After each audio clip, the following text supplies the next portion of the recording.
Salidang 50 Shades of Grey nakakuha og mga reaksyon gikan sa mga religious sectors ug ubang grupo tungod kay matud pa nag-promote kini og sexual violence. Ang 50 Shades of Grey gibase sa best-selling book nga gisuwat ni E.L. James nga mahitungod sa usa ka university student nga si Anastasia Steele ug ang affair niini ngadto sa 27 anyos nga bilyonaryong si Christian Grey. Apan ang pagpasalida niini sa mga movie theaters mao'y wala mauyuni sa mga religious sectors ug ubang mga grupo tungod kay gipakita niini ang pagkaulipo ni Steele ngadto kang Grey. Nagpakita sab daw ang movie og sadism ug masochism. Si American Family Association President Tim Wildmon nisulti sa Associated Press sa usa ka phone interview nga ganahan sila nga dili dawaton sa mga movie theaters ang maong salida.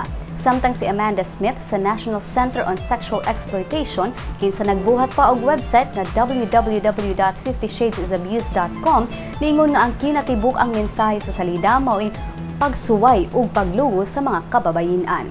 Usa ka social media campaign sab ang niawhag sa mga buot mo tan-aw sa movie nga i-donate na lang ang ticket og popcorn money nila ngadto sa mga women's shelters samtang ang mga bishop sa simbahang Katoliko gigamit ang salida isip what not to do nga guide sa kamingyoon.